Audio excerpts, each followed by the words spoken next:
please. Hey, John. Mayor Sweet, Present. Mr. Burbach. Yes. Mrs. Leo, Yes, here. Mr. DeCortera, Here. Mr. Smith, Here. Mrs. Wade. Yes. Mr. Youngblood. Here. Notice of this meeting was provided to the Burnersville News, Courier News, and the Star Ledger, filed with the municipal clerk and posted on the municipal bulletin board on December 12, 2014. Please all rise for the Pledge of Allegiance. Pledge allegiance To the flag of the United States of America, and to the republic for which it stands, one nation, under God, indivisible, with liberty and justice for all.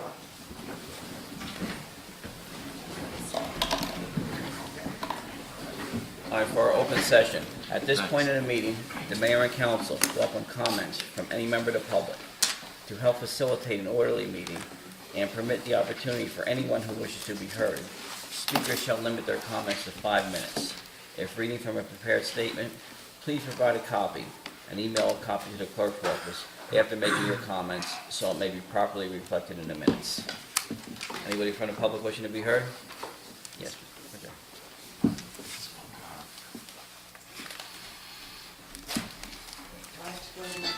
Please. Yes. Melanie DePortier, 141 Monbrook Road. I just wanted to get up and say thank you to Ralph because he did such a wonderful job on the monument for the veterans. It's a joy to look out my window and see such a beautiful job that's honoring our veterans. And too often people come up and complain and say this needs to be done and why aren't you doing this? And I just wanted to get up and say thank you because our veterans deserve it. So thank you, Ralph. Thank you, Ralph. Great job.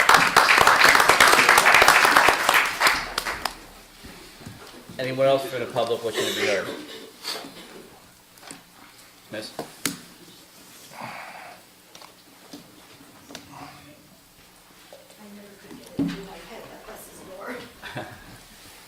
If you don't mind, I'll just take a second and put a few things in order, because I have to talk fast.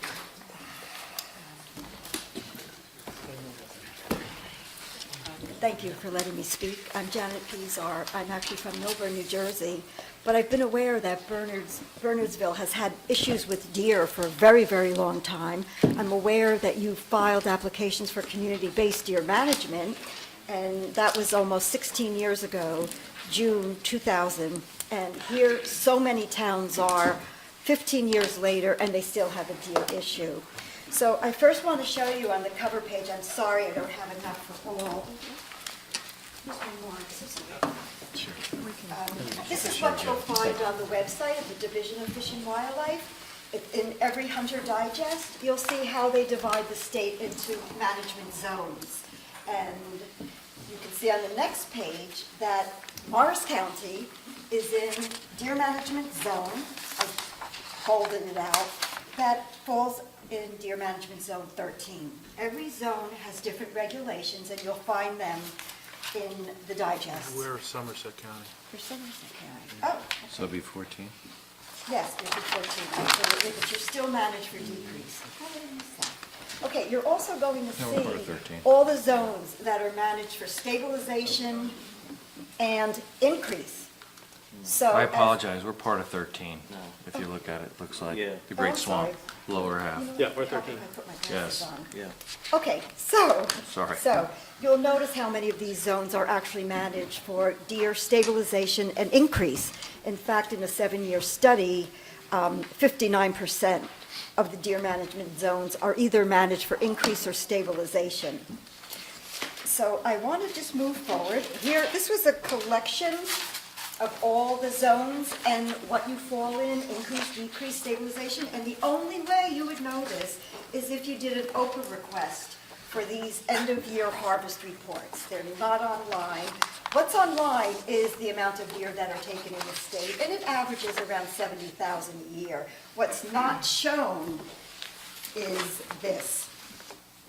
The actual harvests and how they're managed. The strategy for stabilization, the strategy for increase, the strategy for increase, the strategies for increase. Everything that you see on the map, most townships have no idea what deer management zone they fall in and what the state's management is.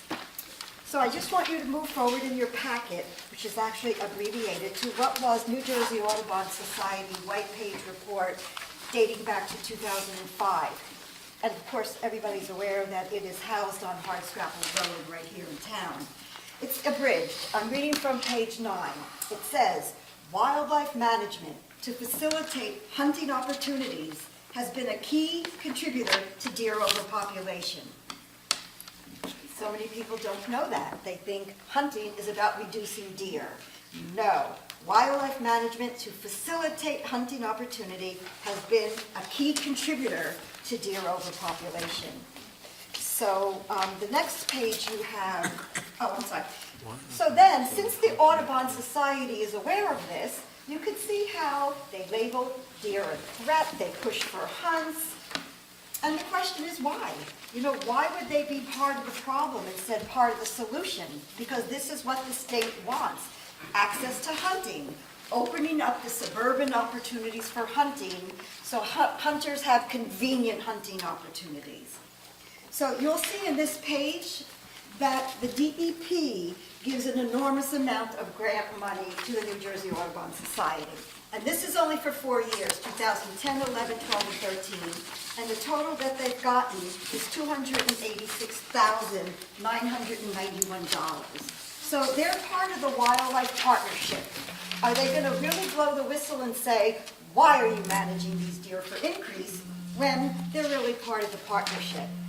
So here's where it really gets interesting. You know, of course, the New Jersey statute that gives wildlife management to the hunters. It dates back to the early 1900s. It dictates that 9 of 11 members are going to be hunters, and the counties are represented. 3 will be farmers who are also the hunters. 1 is going to be whoever chairs the Endangered and Non-Game Species Committee, and the last one is someone knowledgeable in land use management. So it is dominated by hunters historically and today. Here's where it really gets interesting. Feeding white-tailed deer, right on the website of the Division of Fish and Wildlife, and I'll read it. Deer with higher nutrition levels have larger litter sizes and breed earlier. Does dependent solely upon natural food sources generally breed at 1.5 years of age and give birth to a single fawn. Does with supplemental food breed at 6 months of age and give birth to 1 fawn. 1.5-year-olds generally have twins and triplets, which are not uncommon. So the question is, how do they supplementary feed the deer to ensure the inventory stays high? You'll see there's a program on the website. Just start in 5 minutes. Farm lease opportunities.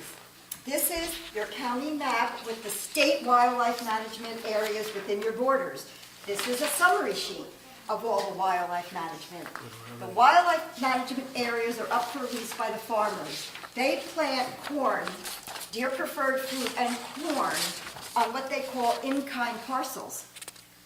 Morris County, Somerset County has wildlife management areas that are being farmed for supplemental food for the deer to make Miss, sure. I'm not actually wrap up. We have 5 minutes. Okay, 5 minutes. so Thank you. what I recommend you do is put in an OPA request to the DEP, ask for the documents of all the farmer contracts for on wildlife management areas in Morris County and or Somerset County, and find out what they are doing to supplementary feed the deer to make sure that they stay in highest proliferation. Because guess what? When you're zoned for decreased deer, planting the supplemental food is contraindicated. Their plan is to make sure there's enough deer. And just at the back of your package, very quickly, there's a couple of my OPRA requests. Okay. And what you're going to see is that I asked for all the vehicle deer collision reports in the deer management zones managed for increase. There are none. I asked for the OPRA request of all the I studies. missed, to be fair to the rest of the public, I have to actually wrap it up. So we know what the Thank you. priority is. If No, thank you very much. If you really want to decrease the deer population, Don't be part of the problem, be part of the solution. Thank It's you. about public safety. Thank you. Thank you. No, thank you. you. I was hoping you would find it so riveting that we could just talk through that. Anyone else from the public? Mr. English?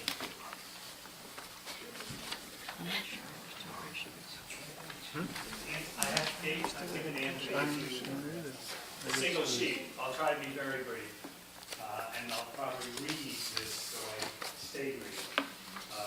We welcome the ruling by the Green Acres officials clearing Burnsville for a government-sanctioned deer hunt and restricting recreational hunting on public lands. This puts us in step with the surrounding communities who have well-regulated and in most cases long-established deer management plans, and brings us closer to an effective regional deer management plan. Deer management on public lands does not interfere with homeowners who wish to hunt or engage hunters.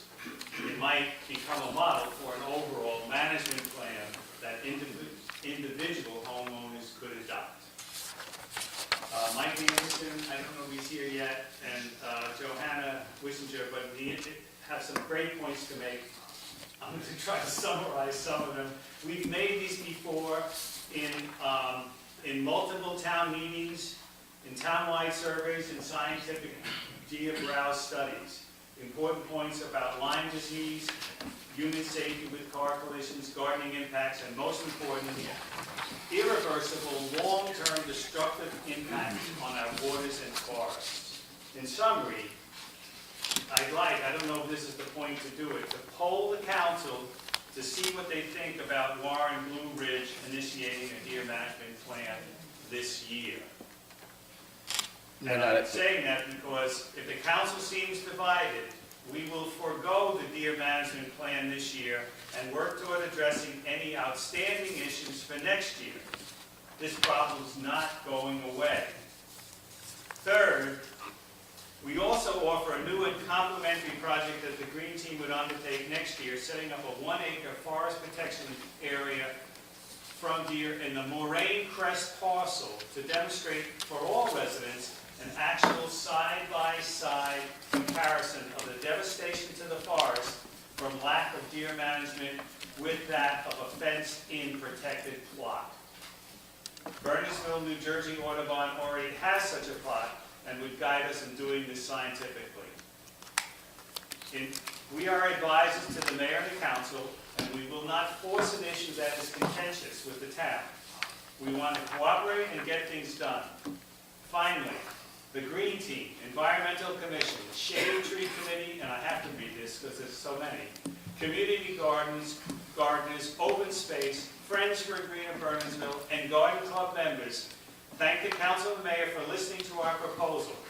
And no matter how the vote goes, if a vote is taken tonight, we ask them to continue our salaries at the same amount for next year. Thank you very much. Jeff?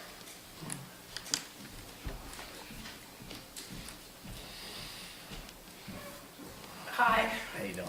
I'm good. How are you? Good.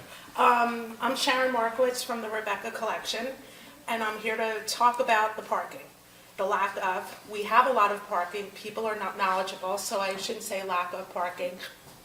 We need better signs, and I'm really upset about businesses parking on the street. It has been an ongoing issue. I'm at my wit's end, and I'm here to look for help. It happens every day, all day long. And we've had quite a few conversations Quite in the a past few. 2 weeks, and Yes. which I relayed to the chief. Yes. And We've spoken also. Yeah. And after being here for 17 years, I'm really at my wit's end. And something has to be done about it. Something has to be done about getting signs to educate people where they can park. And something has to be done with businesses parking on the street. all right, we hear you loud and clear, and I've had about the same conversation with the chief this week. And Chief, any updates on enforcement or anything? Obviously, we're enforcing the parking to the best of our ability. It's constant, it's all day long. We're writing summonses where we see the violations, but we have a lot of other responsibilities too. So we can't, be in the town full-time just doing parking enforcement. Now, how about meter maid, SLEO, anything in the hopper? Well, as you're aware, we have on the books a position for parking enforcement officer that has not been filled for years. We just haven't filled that position. There hasn't really been a desire or a need until recently, I think, to have that position filled. The cost saving measure, I think, over the years, it's not filled. But in the interim, we're trying to hire some SLEO officers, SLEO 2 officers that we can detail to do parking enforcement on a regular basis, as our regular officers simply don't have the time to dedicate to it, that needs to be dedicated to on a regular all-day basis right now. We have some applications, we're interviewing some people. Hopefully we'll have some SLEOs on board that can spend some more time with parking enforcement. Do you remember roughly what the cost for a meter person was, roughly? $15 to $20 an hour, I believe, Okay. part-time. And SLEO would be someone in that area also, maybe a little Probably higher? more because they are law enforcement officers. Right. Between $20 to $25, but they would be able to utilize them in other aspects. Details, control, storm response, traffic. Yeah, we have immediate concern right now that we do need the enforcement, so if we could, shift some people around and get extra personnel out there. Well, Or if detail, people around, or- plus the overtime on the other side, we're at minimum staffing, we have our 19th officer that's been approved, that will help, that'll be an extra officer on day shift, once we get that officer in December. So, that could help us to be able to put a little bit more effort into parking enforcement. We already had that position, we're 2 people, we had on an extra squad that we don't have right now. But we're getting back there, we have one that's slated to come back in December, so that should help somewhat. Is there any special training required for a parking enforcement person? No, they just have to be appointed and they're trained in-house. So if crossing guard wanted to do it or something like that, or that, You're it's that, welcome to apply for it. For There may anybody. be some restrictions on the hours that they can spend doing it, depending on Right. how many hours they spend on their crossing post, but if they're interested in it, But- they'd certainly be eligible to apply for that. it could be anybody though, basically. Yeah. Can we immediately look into that, chief, and see what we can get? If you'd like me to do that, absolutely. Okay. I would. I would. President Council? Yeah. I Yes. think it's very important that we It's not a address that. budgeted position right now, but, it's the end of the year, so it'll probably be okay, but next year we should. So most likely that'd be a part-time position. We don't need benefits for that person. And I think Ralph, I think we could work something out somewhere for beginning I'll next year. work with the chief and see what we can do. It'll give us a little time to do a long-term solution downtown right now. It'll give us a little bit of relief. We talked so about the to signs To speak. get some immediate relief And the right now. at signs. The least. signs, right? Yeah. Any immediate relief would help. When I hear all day long, I'm losing business because people are parking, it's killing me. It really is. Is there any particular hour in the day where you think it's worse than? All day long, with a couple businesses, all day. With, Drive by anytime. you mean I our, could you show mean our you employees are parking, the employees of the businesses are parking in the street parking? Yes, and when they're told not to park there, now they're parking in customer parking.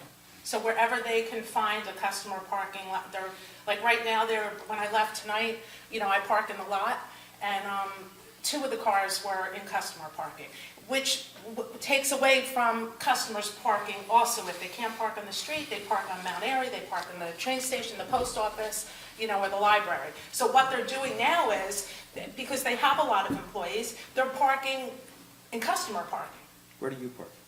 on Mount Airy. And I'm the only one who has a car. I basically work 99% of the time in my store by myself, and I pay for I parking. usually see you walking in the morning, so you do. You'll see me, 7 days a week, and that's Yeah. where I park. In the committee we put together for the downtown and everything else, they said the main hours for parking enforcement should be from 10 to 6, because that's when people are out and they're starting to patronize the businesses. Yes. And he said, there's 2 ways of doing it. We shame the owners, which I thought was, I don't know how you do that, not to park in front, or you have to get meters.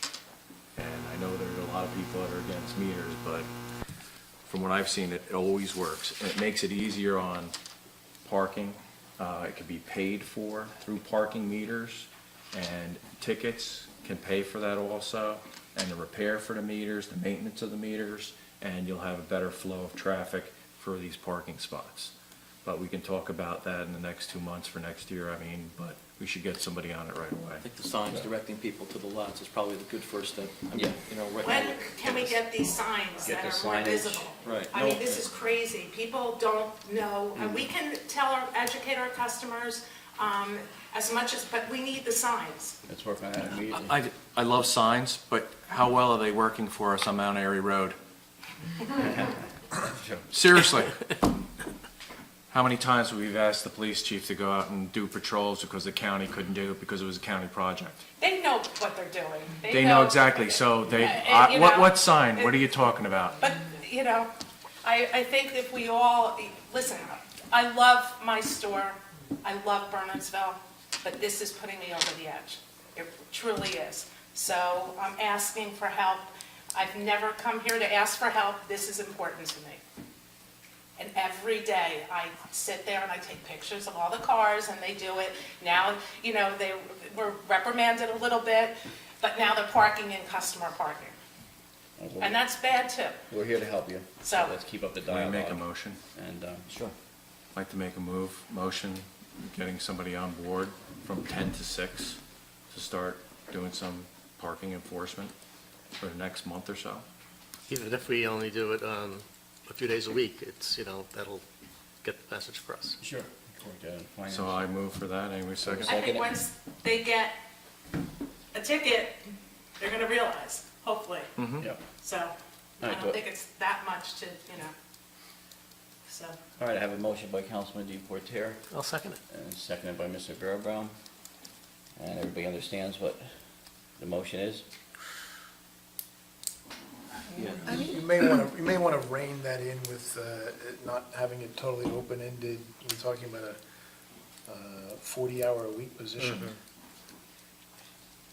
For the next month and a half, through the Christmas season.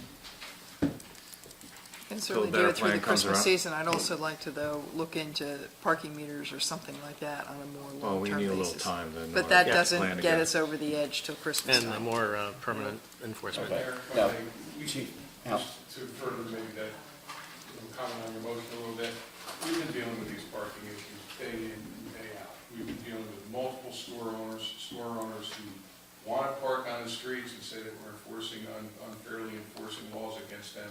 Store owners who, you know, like Karen, feel that that's not fair that they're taking up parking.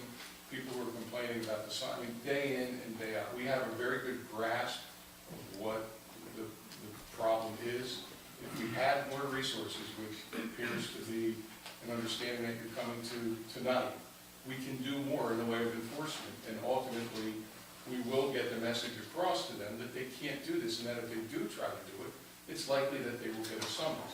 But to do that, we need personnel, and we need people, and, you know, we've discussed this before, that parking, that position is not new, it's been on the books for a long time, but now, perhaps, you know, with the demographics of the town, and the traffic flow and whatnot, now's probably the right time to do that. What I'd like to do is working with Ralph and the Public Safety Committee, we'll come up with a plan to do what we can. Now, it is the end of the money, this is not a budgeted position, so there are considerations and there's some regulatory issues that we're gonna have to deal with also, in order to effectively summon some of these vehicles. But I think we can come up with a plan to make an impact, to put some people out there. But we do have to advertise, we do have to hire. It's going to take some time. We're not going to be able to have somebody on the job Monday. But we'll move as quickly and expeditiously as we can to get somebody out here, you know, for the holiday season. You know, Well- Very good. Well, and Sharon, what also I'm hearing from you is that it's the business owners who are the problem. Yes, So- and their employees.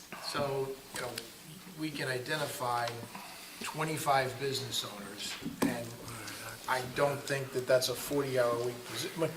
I think that we have to be much more level-handed, and whoever is parking too long gets a ticket. Right. As opposed, And I don't- because I don't- otherwise, it Agreed, but I'm it just saying becomes if- a mess. If it's not shoppers that are parking there all day, sounds like we can correct this with 10 hours a week if that problem immediately, 3 hours one day, 4 hours the Well, next, what'll you know, happen, Chief's some the kind of expert variability. in The parking situation in town, so he can work up a plan with Ralph. and the But Public what I Safety don't Committee. understand is if we knew this was going on for months and years, why wasn't this taken care of already? Look at me. You've heard a lot of complaints, I guess you've been doing enforcement, It's you know, been, if you need more. it should have been enforced. Obviously, we're doing enforcement, and every year during budget year, I ask for the position to be filled. I'm not, Kevin, it's not so much the position. I mean, why can't your guys do that enforcement? Well, today, everybody was on crossing posts. Okay. Okay, I mean, we have a lot of responsibilities in this town. And when you go through and do a parking check, the first 2 hours, you may not be able to get back to check on that for 4 or 5 hours, depending on what you're doing. Okay, you need to have someone who's continually on site, continually monitoring the vehicles, and knows when that 2-hour time limit is up, you can go back and say, yeah, that car Or more was. reason for I meters. I think we could probably go on, I mean, we just want something done, and we've asked for it to be done, and, you know, Let's fill the position as Get soon as done. possible. And, But I think your point about maybe going to some of the crossing guards and see if they want to increase their hours, they've already been approved for employment. Right. You might be able to get some of them on board. As long as you have enough Sooner. on staff, though, like you said, today you were short, you had police officers on every post. Oh, lately, we've had issues getting crossing guards to report for their crossing posts. They didn't take long, it has to be something to work, it's a part-time job, it's not a full-time commitment. And, you know, that taxes our patrol officers because we can't do the crossing post unattended. That's 4 hours a day. maybe we need to have a, That's 8 hours out of our, just crossing people. Forget everything else, there's no responsibility. And while we look at this, let's look at the sign issues, directing people to the appropriate. do we have a finite time when this has to be done, Mayor? Or are we just gonna let it go? I would say let's get the enforcement right away, and then we'll work on the signs while we're doing the enforcement. 2 weeks, maximum? I You would say had 2 a sign weeks. committee, didn't you? What? Sign committee was Public Works and. I think just signs Yeah. that say public parking with an arrow directing you to the lot. I mean, I think it's a pretty simple Okay, so thing. let's set a Yeah, but 2-week, the locations. let's A set nice a blue 2-week one. turnaround on this. Yeah, Nice blue ones. right. Who do we go to, or, I mean, who needs to Works. put the order in? We probably need Public Works. Public Works. Public Works. So, then, All right. Seaton Good sells meeting next those week, we'll get off the going. shelf. I mean, also a green post. possibility as well, someone needs to speak to the business owners. I mean, the signs are great and everything else, but the businesses already know where that parking is. So if they're parking in front of their business and everything else, they know where the parking is. So signs are only one part of it, but we have to enforce some of the ordinances and stuff that we have right now. We're just not doing it because we don't have the manpower, so we need to get somebody out there right away. Could you also, the lot where I park, Yeah. Mount Airy, the lights are out, some of them, Okay. and there's glass. I had 3 nails in my tires.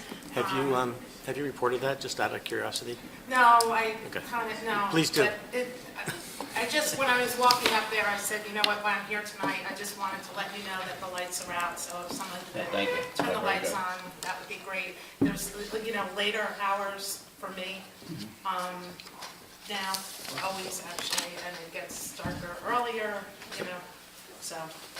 Yes, sir. Thank you very much. Thank you, sir. Thank you. Mr. Rossi? Yeah. All right, Mike.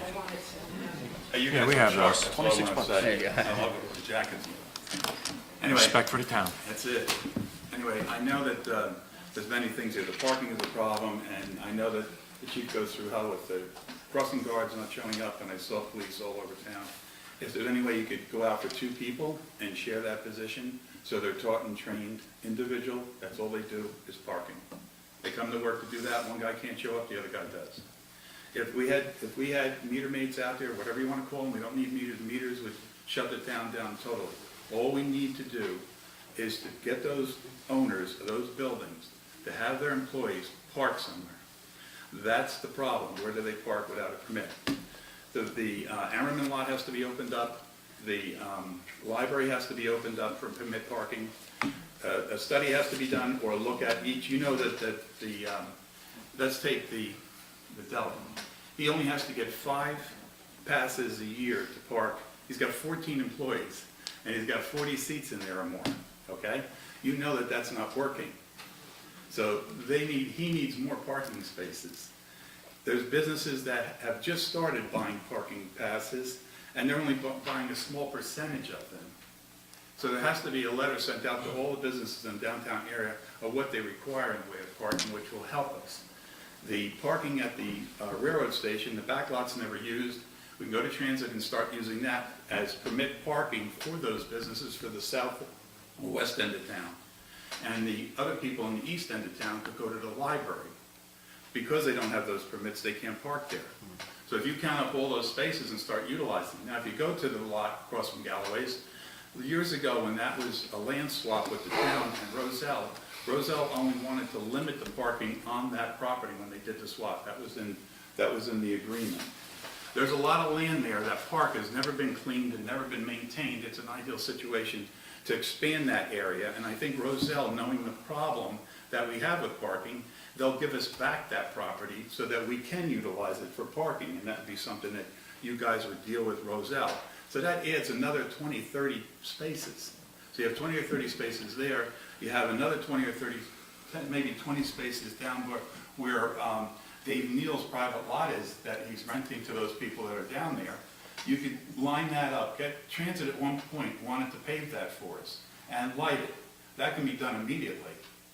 But then it's going back to those people that are utilizing spaces that they don't have enough permits to actually do it, okay? And that's good. You can go to the planning board and change the ordinance. Now, when I was on the planning board, when we looked at it, no one was even paying. We weren't collecting the money for any of those people that were supposed to be paying. So everybody was just parking helter-skelter. And there are people that took advantage of it, especially on this side of 202. There's always a problem there. There's areas of town where the people turn, there's 30-minute, and it turns all the time. But that particular issue is when we designed the downtown, we didn't design areas for trucks to pull into, drop off. And yet you find that the Cisco truck comes at night, like tonight, or any time during the day, and he's too long, and he's at the restaurant there, and the nose is sticking into Mount Airy Road, and people can't even cross. So that's one thing that we didn't do properly to make these spaces available for these trucks to pull in to unload. So that's another problem that creates problems. Now you have the same thing, I hate to keep handling on the Burnsville Deli, but he parks his car across the sidewalk, you know, so he would get a ticket any other way. If we had a meter guy, he could give that ticket. You know what I'm saying? A lot of people pull into areas that they shouldn't. So I just want you to consider that. Plus, we have some ordinances that prohibit garbage from being thrown all over the place. The same alleyway is loaded with cardboard and boxes.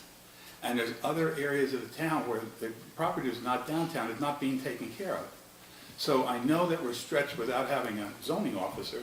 So a combination of these two meter guys and a zoning officer would take care of a lot of the problems downtown. So I just want you to consider that.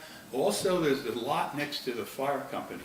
If we could look at purchasing that, we have no parking for the pond, for the Devine Pond. So you have $6.5 million sitting in open space.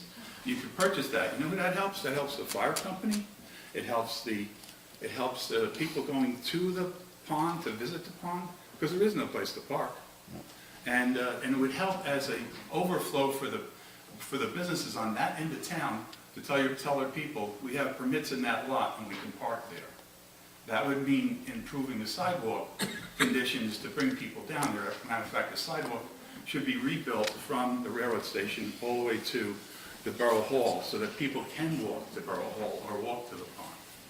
But I really think that right now, if you wanted to correct the situation, you put the ad in the paper, hire 2 people, let the chief train them through his staff, get them out there through the holiday, and stop all this. There's plenty of parking if everyone adheres to the laws. All right? Joe, thank you. And if we can, please. Thank you. The one thing that a lot of people are talking about our town, the realtors are talking about it, people are talking about it. Everyone's under a lot of pressure. The mountain is up for wholesale right now, selling out. And people are complaining about the way the town looks. Let's jointly get together and clean this town up and let's maintain it. I know you don't want to clean the downtown street. It's been cleaned for the 40 years that I've been volunteering. Swept every Friday morning. Excuse me, I don't think anybody said they don't want to clean the downtown street. Well, it hasn't been cleaned since last year. It came to a point where it hasn't been cleaned. We've actually It had some was- discussions, apparently it is being cleaned, so. Pardon me? It is being cleaned, but It's not being cleaned. We have people here. We haven't cleaned it we just cleaned it recently, which was good. But it has to be cleaned on a weekly basis like Jeff, it did with before. respect to other people, you're Okay. over 5 minutes, thank you. All right, thank you. We'll talk. All right, but please, that's one thing that everyone's saying is the leaves, the trims, the limbs that are still low and not pruned, trees that shouldn't have been planted in areas where, like, by the Deepak Bank, it's dangerous. Those trees should be planted somewhere, taken out and planted somewhere. Thank you, Joe. Thank you.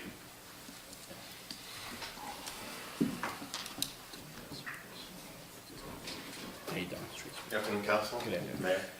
I don't want to belabor this topic, but I just thought I'd stand up here to add a little color. And I'm not here to pick on the Burners Cafe, but it also has to do with the cafe, Sete across the street, the restaurant, and tons of toys. I have been at the town council meeting when all three of those businesses have applied for parking variances for their respective businesses.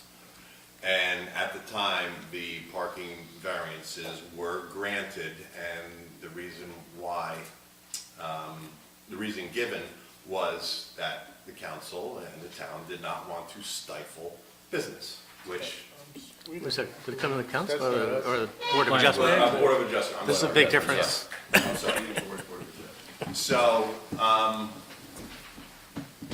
at the time, the cafe was not as large. It didn't have I don't think, it wasn't as busy as it is quite now. And even, in 2008, 2009, when the economy wasn't doing very well, we didn't have a problem really that much with parking. But now that, especially the restaurants are much busier now because everyone has more disposable income, and the restaurants have to hire more employees to take care of those. That's where the problem is really coming in this day and age. So, the problems that we're seeing and the problems that Sharon is seeing is now that these businesses are much busier and they have more employees, they're not being fair with their fellow business owners in the fact that they were granted these parking variances. And now, when it comes time to keep their employees off the street, where their customers are supposed to be parking because they don't have their own parking, they're not doing it. They're not holding up their end of the bargain. So I guess we're looking for a little bit more enforcement and looking at these individual businesses and saying, hey, how many parking permits have you purchased for your employees to keep them off the streets? Because we were kind enough to grant you the variances to allow your businesses to be there. I'm on the planning board, and all the businesses, including Sete this year, have paid for all the permits. Everybody that was required to are doing it. Whether they do it or not, Right, exactly. it's an enforcement thing, unfortunately. So Kevin can't do it because he doesn't have people. We have to hire somebody. We could write all the laws we want, all the rules we want until there's enforcement. It does boil down. It doesn't work. There's no doubt about it. We see that in housing, we see that in The signage, zoning, Mount Airy Road. signage. It's all about enforcement. Honestly, it's not going to take someone patrolling every single day to do it. It's basically, you have a cat in the yard. Yep. You never know when the cat's gonna show up. Once a week to start out, to let everyone know that we mean business. And then every 2, 3 weeks, 4 weeks. That's all it has to happen. Because believe me, once someone gets a ticket on that street, they won't be there for a while. Even a couple of days a week, if you start off for every day. Yeah, and they then won't you can be there filter it for a down. month. We want to give Kevin the tools. He can have an audition for people and everything else, get the people he's comfortable with to do the job, and just hit it for a good month and see what works. I think that's the way we should go about it. And we'll have feedback. We want the chamber Yeah, involved yeah. too with the And feedback then- to and see thereafter, how we're doing. Once a month, once every 2 weeks or something like that. That's all that's really needed. I mean, I know, I've been there for 26 years. I know the parking patterns. I know what people do. So it's not going to take a lot of budget money to get this done. Thank you. Thank you. Thank you. Thank you. Anybody else from the public? Discussion before you discuss the ordinance, can we talk about it once I come up, right? I don't need to come up right now. With the ordinance, we'll have to see if if we're going to continue the public hearing or not on it. So, all right.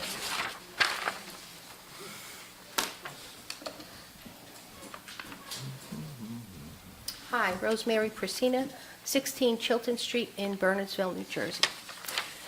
Okay, let me give you this first. So actually, I'm going to keep it together. It's easier. Karen and I had the good fortune of meeting and speaking to many of our neighbors and fellow residents between September 22nd to October 10th, a short period of time, while circulating the petition we are submitting this evening. The signers of this petition represent a cross-section of our residents throughout our neighborhoods in town. When evaluating this issue, please take into account the 314 residents that stopped and took the time to fill out and sign the petitions in just those few short weeks. And that's the petition. Okay. And as people had mentioned, all the material that was discussed tonight was discussed in the past. In fact, I discussed the tiers, and I sent out information to you via email. And we all know that I spoke with Fish and Game, and they also told me that right now, the level of deer, the numbers are maintained or decreasing, because we're in 2 tiers. And I didn't bring that with me tonight, but it is 13, and I think it's 9. But I did speak with an individual, and if you have any questions, if you need the name of the person, I'll be glad to supply it to you. I also, as you know, spoke with Tom Hassan from Jockey Hollow, biologist, who did an actual deer count, not just an assuming about how many. He went out and they did a deer count. He said it's decreasing, and he was surprised if at all Audubon did get any deer. And he said, I think they didn't get anything. And then when Mike Anderson came, you can see that the deer population is very low since Audubon didn't get any. They had a 0 count last year. So I don't want to reiterate everything that was given because you're all aware of the facts, and I do appreciate your time. Thank you. Thank you very much. Thank you. Anybody else from the public? Sir.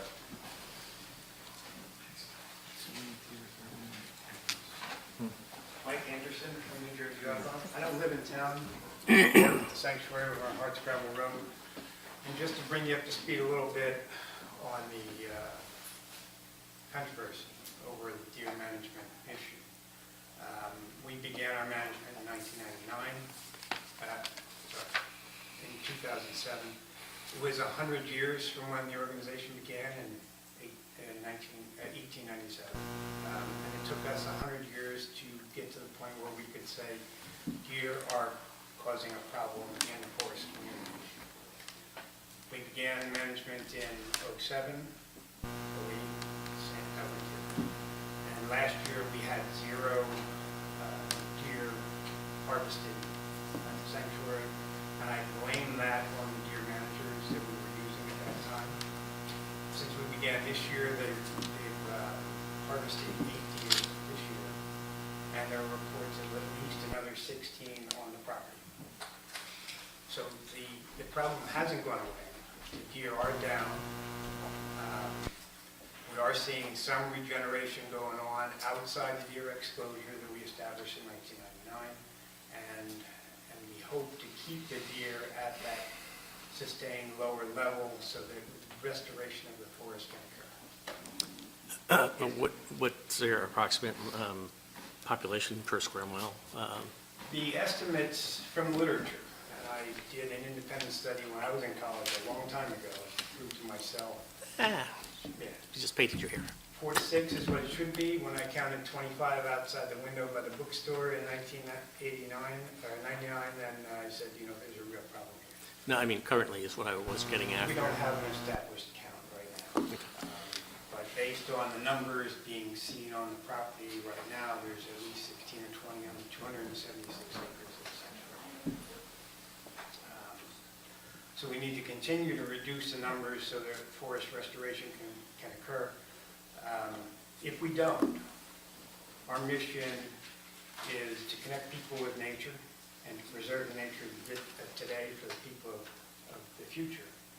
And if we don't keep that population down, there won't be a forest 100, 200 years from now. We'll have lost, in 100 years, half of the trees per acre that we have now, from 200 down to about 100 per acre. And in another 100 years, there won't be a forest at all. We'll lose all the services provided by the forest and the leaf litter on the forest floor, and all the species associated with that understory canopy. So that's where the sanctuary is, and So it's not just birds? it's not just birds. It's forest health. It began as a project by one of the teacher naturalists working for me in '98, said, we don't have any wildflowers here in the forest anymore, can we fence an area and have a wildflower garden so we can show that to the kids? And I extrapolated a little bit from that and said, let's make it 1.5 acres so we can hide the fence to address this issue, which previously I had been slapped on the wrist for going down that road because it was not our issue at that time.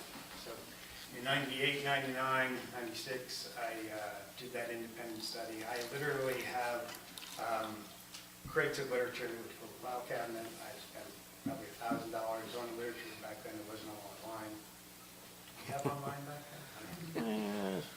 At any rate, so It was slow. yeah, it will be another 25 to 50 years before we can see significant forest restoration going on in the absence of the deer. So it's not That's with something- no deer. That's with 2, 4, 6 per square mile. Per square mile. What the estimate is from the best literature that I've come across. 4 to 6 per square mile is what they're looking for. And Bob Mason at the National Park will concur that there's way too many for any forest restoration. He has deer closures going on at Morristown National Historic Park. And while we have seen fewer than we have seen in the past, there's still not a low enough number to allow restoration of the forest community. And it will be long after I'm gone before we'll see that significant change in the forest community. It's been since 1999. Sir, I'm going to have to Yes, sorry. slate. I just have one question. Do you have a deer hunt on the property? We have deer management going on the property. Be specific, please. What is deer management, please? Because I can't understand. Deer management versus hunting, you mean? Yeah. Yeah, there's a lot of. That's the one make a distinction on that. Yeah. The distinction is we're not allowing hunting of any kind on the property. We need to be pro nor opposed to hunting. It's not our issue. But where the deer have caused a significant problem preventing recruitment of new seedlings and restoration of the forest, then we feel that it's important for us to restore the balance in nature so that there's a forest community for the future. I understand that, but my question is, what is being done to manage the problem? We have deer hunters, Okay. managers, I Thank call them. you. Yeah, marksmen. Elevated stands. And they work on the property. There's probably a total of 4 on the property maximum at any given time. There's probably no more than 2 on the property any day of the week. They're probably there 2 to 3 days a week. So far this year, they've harvested 8 deer. So what is your goal? What numbers do you want on that property? We haven't done an inventory or a census of the number that are on the property right now. Based on the work done by Michael Van Cleef, who's done consulting for Borough National Park and most of the organizations in northern New Jersey. He's an ecological consultant. We're looking at species that grow in the absence of deer, things that get past the browse line. And when we did our 1999 project, we documented the browse line at an average of 5 foot in the entire forest. So nothing was getting past that 5-foot line. So when we see a seedling coming up here and there, when we see the winged euonymus sprouting up all over the place, then we can say, well, they're not getting it all, so some things are getting past the browse line. That's better measure than trying spending thousands of dollars on forward-looking infrared radar to do an actual count from helicopters, which costs thousands of dollars. We don't have the money for Can I that. ask one more question? Because I know this hasn't brought up, and I'm speaking for the council, I think we've learned more in the past couple of months about white-tailed deer than we ever wanted to know. What is, if any, the upside to having deer at all? It's probably necessary if you look closely in literature, and I have to have some herbivory going on so that there's a check and balance. Okay, so some, and that goes down to your 2 to 4 plus or per square mile? 4 to 6. Okay, okay, good. The estimates at some point in the 80s and 90s was 80 to 120 per square mile. I think right now we're in excess of that 4 to 6 per square mile as a sanctuary. I think you're beyond that number in the town of Burnsville and in the communities, the urban areas around town. And, you know, it's not necessary that you go out and begin deer management this year or next year or the following year. It took Audubon 100 years to get to the point where we could prove to ourselves and our staff and our board that it was necessary if we want the services of an intact forest community to exist. So better to have consensus from the community, better maybe to do deer exposure that English talked about and said, you know, if we did this and it would be there for the community to look at, to compare and contrast. It'll be another 10 or 15 years before you get that consensus, before there's significant regeneration in that exposed site. And it'll be another 25 to 50 years before you see significant restoration. So it's not something that's going to happen today. It's not going to be in my lifetime. We have seen significant changes, and I invite all of you to come over to the sanctuary, anyone to come over to the sanctuary, look inside the fence. I'll take you for a walk, a personal tour. So the inside and outside the fence, and it's like night and day. I have a question. How long have your managers been out managing? Since 08. No, this year, this past. Since about the 1st of October. So the 1st of October to November, you pulled 8 out. Yes. So last year, nothing was taken out. Is that an anomaly, or you just didn't have the right people, or? I think we didn't have the right people, or the right people that we had were preoccupied with other sites that they were managing, and that's probably more to the case. And without pointing fingers, they didn't get to our site until December last year. They didn't start doing anything seriously until January, and then It's cold and snowy in January. cold and snow, and who wants to go out in the cold and snow? So they got 0 last year, and I fired them. So basically you got 8 in a month's time right now. Yes. So you got 2 a week roughly.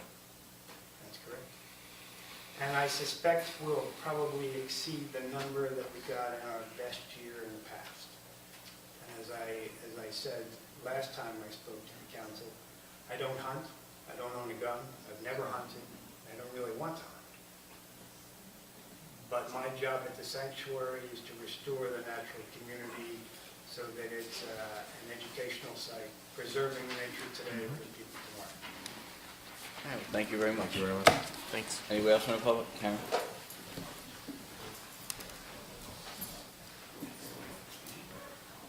Karen Gardner, 131 Post North. I agree with Chris that we've learned more about white-tailed deer than we want to know. We have heard in the past about the local hunters who I don't think are here tonight, but they've attested to the fact that the area is not overpopulated with deer. And no one, to my knowledge, and I've been to every one of these meetings, has actually given me factual information about a deer census. It's all been anecdotal, not really backed up with anything. But I also think that we're losing sight of the fact that we're talking about hunting on public land. We're not talking about, my backyard or your backyard. We're talking about changing an ordinance, a law to allow hunting on land that's taxpayer subsidized. That's the real key. And one thing I would like to say is that I have 5.5 acres up on the mountain. And I lost a lot of trees during Hurricane Sandy. I don't have deer fence. I have a very small deer fence, but not around my whole property. So the deer can come and go as they please. they can eat what they want to eat. And after Hurricane Sandy, when I lost a lot of large trees, canopy, I learned that from somebody who said canopy. The natural sunlight now is coming in, and I do see rejuvenation of trees. Now, I did take some pictures, I didn't bring them tonight, but I know that, although I'm not an arborist, I think it's a sassafras tree that has a sapling that has grown right in the path of my deer trail that runs through my property. So I don't see deer, I don't see as many deer, frankly, as I used to have, but those deer that are coming through are not eating the saplings. I don't know what they're eating, but they're not eating the saplings. As far as I can see, it's an overzealous group of people that have manufactured a problem that they want to solve today to affect something that they think is going to happen 100 years from now. So I still don't understand what the reason for this hunt. You can call it what you want, but it's a hunt.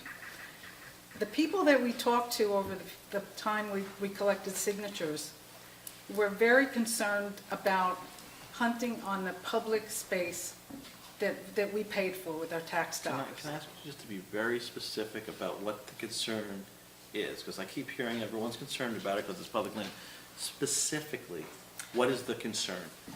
One of the concerns a number of concerns that we heard from the people, you mean the people that we spoke with? Yeah, this group of people, what is the main concern about the public land being used for hunting of these, I don't care if it's deer or pig, whatever it's gonna be, what's the concern about the hunt on the public land? Well, one of the reasons was that not very many people knew that this was taking place. That was a big question, that they had not a clue that this was going to take place.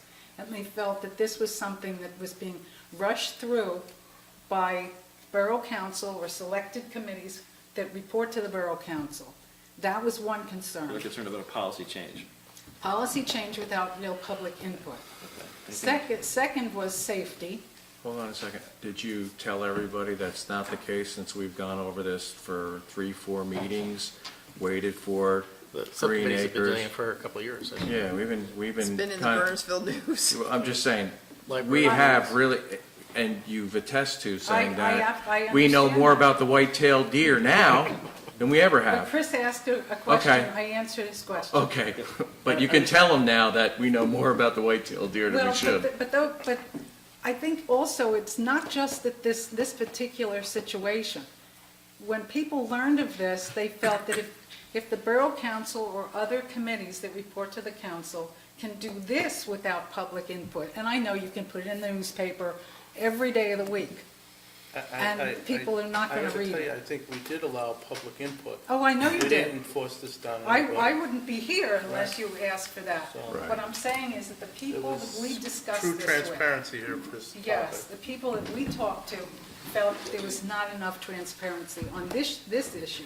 So if there was not transparency on this issue, So the 400 people that signed that list, are they here tonight? But wait a minute, we've been talking about this for 314. months. Right. Well, The not- Green Team started this a couple of Literally years ago months. based on requests from So- the Yeah. Borough Council. There were So the meetings in first two library. issues probably would be a non-issue right now, since we've been very transparent, we've had a lot of meetings and everything else. We heard It's both on sides of the both story. sides of the story. We've delayed things, we've not pushed things forward, but I'm still, let's go back, because I still, and I've known you for all. don't shoot the messenger here. Oh, no, no, I'm not no. shooting anybody. I want to hear a specific thing. This all-encompassing, we're concerned about its public land. Concerned about what? Concerned about Is there concern, safety. okay, let's touch on Safe- that. okay, What's the safety. safety concern about a public use for hunting? What's the safety concern? On public land On I'm public- sorry, versus private, yes, or any other place. So you're just, okay. basically. Well, the public land that is in question, they're smaller pieces of property. They're not large pieces of property, like 20 people have 20 acres, 30 acres, or even 5.5 acres. That was one of the concerns. For instance, Laurelwood, that you're considering having this deer management in Laurelwood. That's surrounded by a development. And people feel that their kids play there, and I think maybe last time we got together, a person that lived on Young's Road, a young woman from Young's Road, said that she has kids and dogs, that I no matter remember, how yeah. many signs went up. Peter's Track, you were talking about. Right. Yes, yes, but on Young's Road side. Yeah. So safety, transparency, safety, also that they felt that their money that is being taken out of their taxes to pay for this property was not, they were not aware, and I certainly wasn't aware, that it would be used to hunt on that property. So there are most of these people, it's 314 people, that were Bernardsville residents. There were many people that were not Bernardsville residents that utilized the post office that we talked to.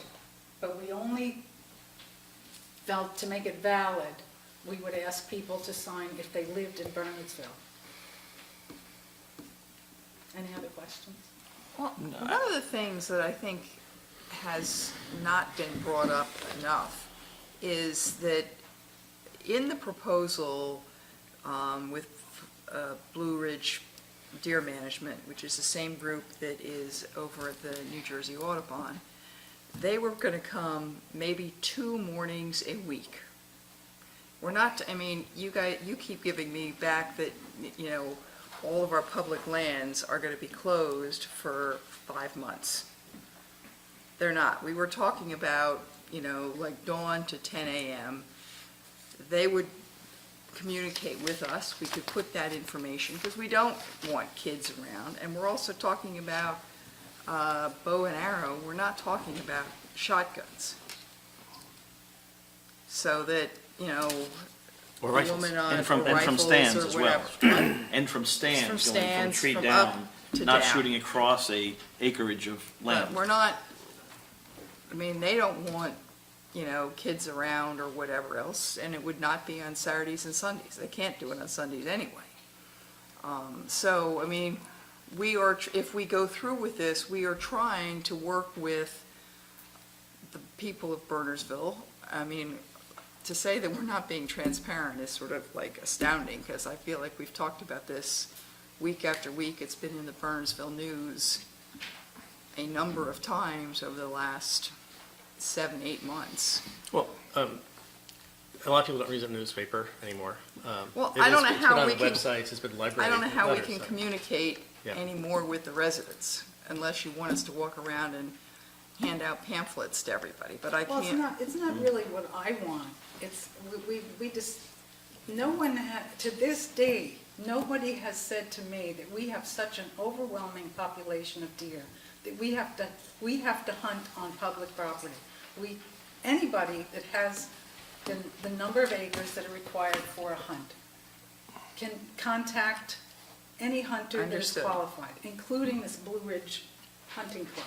Correct. So Or any other. all we're saying is that the number of people that we talk to, and we spend a lot of time talking to them, we just didn't ask them to sign a petition. No, I'm sure, didn't say So that. this is just my side of the story. And basically, I really think that we're losing sight of the fact that it's public land, not private land. And as far as Audubon is concerned, they can plant as many plants as they want and have deer come and eat them. I plant, over the years, I've lived here for 40 years, I've learned what plants I can plant and what plants I can't plant. Go down to Country Mile Garden, they'll give you an education. I planted a lot of trees and a lot of bushes that deer don't eat. So if that's a problem, that can be solved. But as I said before, we've had hunters here, local hunters here, that have said there's no hunting, there's nothing to hunt. So what are we trying to fix by having this deer management? If there's nothing to on hunt, public then land? the whole. Then it won't be a is moot. problem. Then it It'll won't be matter. moot. They won't get anything. This is what I'm saying. They're all snorting in my backyard. National parks from time to time, which we all own, forget town, have hunts from time to time to control the population of whatever species. Could be a feral animal, could be an indigenous animal. I still, Great Swamp, every year, every single year. every single year. Go down the street from my I'm parents' sorry, house. I don't see the downside to this. We actually have an obligation under our agreements with Green Acres for stewardship. And stewardship means preserving the open space in some natural form. And I think that there's a rapidly growing larger body of evidence that talks about the degradation of the environment and things that will not live or survive in these kinds of environments. I was at a full-day program this weekend with a whole bunch of PhDs and a bunch of plant nerds, but it was pretty clear that the species that we plant so that our deer don't eat our shrubberies in our yard, there are no insects that actually live on them that the birds will eat, and they actually don't have anything that will sustain wildlife. And unfortunately, if you have more deer, I think the takeaway is you'll have fewer and fewer birds, because the birds only eat worms in the spring because that's all they can feed their babies. And they showed us pictures of dead birds' nests with dead birds that had seeds in the bottom because the babies can't eat the seeds and they all died. And it's a pretty compelling argument, especially since it was done at 70 plots very near us, all within 30 miles, some 10 miles. And it was replicating work that was done in the 1930s, early 30s and 1950s, the exact same spots, taking a species inventory, looking what was growing, looking what wasn't growing. And it's scary when you see that everything that we depend on for what we know as nature, it's all one big chain. And like, a broken chromosome in our body, we start to get real sick. It actually ends up being a lot like that. And when I left that meeting on Saturday, it was kind of a little frightening, but there is definitely a hope. Keeping the right balance is part of that hope. Did they also tell you that a deer that has a 30-mile range and eats flora and flora can deposit seed in their manure that repopulate, replant, and allow birds to eat? Only if the plants get to the point of fruiting bodies. Yes. This is an excellent Yes. exchange of ideas. So, and anyway, debates. there's a lot of. I know we do want to be transparent. We are. But Cameras. all I want to do is reiterate what we have said in the past, and please make sure that you understand that those 314 signatures was just like a microcosm of what we really talk about. Yeah, And take that number into consideration. absolutely. That's why we have these open sessions. Good, okay. Right. Does anybody else have a question? Thanks, Karen. Thank you, Karen. Thanks, Karen. Anybody else from the public? No, you only get to speak once. No, because then I have to let everybody else speak again. If I let you only get to speak once. Thank you. But there's another chance in like an hour or so when we have the meeting is, Nobody else from the public, seeing none, I'll close the open session. Move on to presentations. Now, you guys, I don't know if you're going to be as exciting with, the Minebrook mitigation plan, but come on up.